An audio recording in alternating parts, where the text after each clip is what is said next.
If you get down below the canopy, you get, here we got some, this is just some wild dandelion. Here's some fillory. And just different varieties. But you want to have different varieties because if something bad happens to one, then you've got others to take its place. The big thing that we've seen here this year is in the broadleafs, because broadleafs, legumes, clovers, fillories require more water. We didn't have that this year. This grass, although it looks pretty tall, and it is not bad, but kind of come into these areas where it's been really mowed down. See, you've got this area here was more predominantly broadleaf. You've got some of the clovers here, and then they kind of spread into here where this is a little bit taller.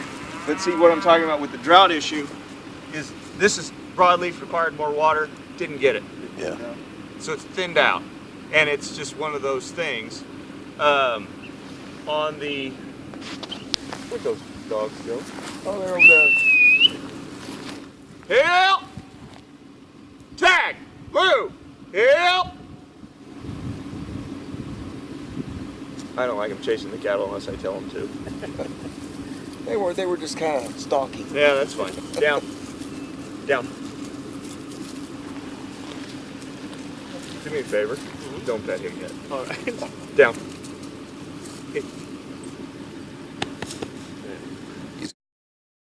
The other thing is on looking at some of these taller grands, the taller annuals, when you get, it doesn't look terrible when you look at it from this sense, but then what you got to do is you got to go up and you got to look down.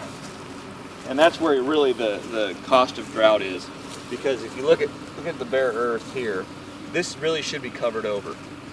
But those broadleafs, those legumes that are low growing, that are going to be closer to the ground, you're not getting those because they require a lot more water. But then, that's been the most frustrating thing, honestly, for us this year, is you can't. Is there like a little creek coming through here usually? We just passed it. Yeah, I mean, there was the creek that you go through, it's a spring fed, and it'll go all year. This one is just a draw, and it'll run, during a rainstorm, and then it'll be done. Well, what I was saying is, one of the most frustrating things is all the good management and all the hard work in the world won't make it rain, right? There's just not a lot you can do. And it's, we were up here feeding grass hay and stuff all through December. We didn't stop until mid-March. And this is our third year of drought. And so, we were coming up here in December and it's dust flying and there isn't a blade of green grass to be found anywhere. And it was just like depressing is probably the only word that really is suitable for it. So, but anyway, but part of, you guys want the growth part of the tour, part of grassland management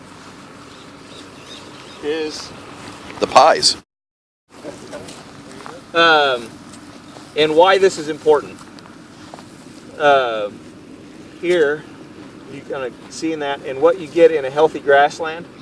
This one's a little bit older, but as you can see here, is look at all these holes and everything in there. Okay, that's bugs. That's bugs. Yeah. That's beetles, gnats and flies, and those kind of things. This is more of a moisture. When she put it out, you can tell it was a lot moister out here than say like this one, where it's a lot drier, where it's a lot more harder form. And that one doesn't have as much insect activity in it. There's another bad thing about drought. Now when those insects, they go through there, and I mean it's, remind me to wash that before I cut my meat with it.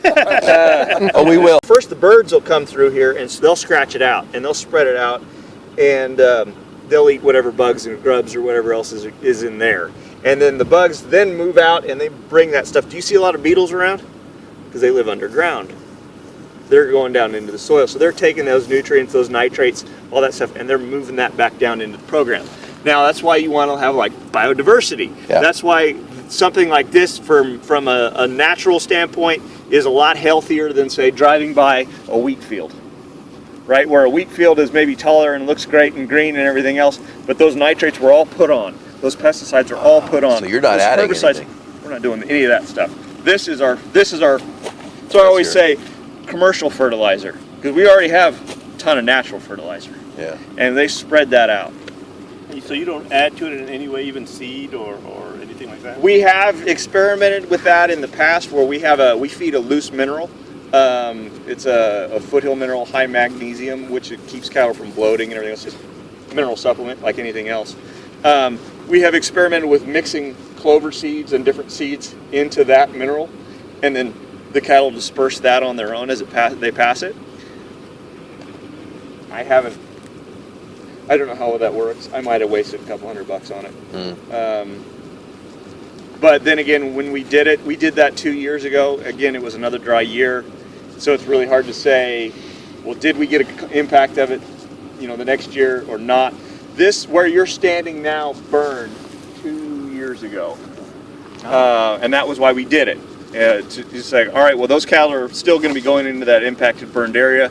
Let's, rather than just all, brome grass or all oats or anything like that come through, let's get some beneficials coming in and get some, clovers. We mixed in, it was what's called an Escalon mix. It was just a pasture seed mix, which is orchard grass, this purple clover, some other different varieties, trefoil. Trefoil didn't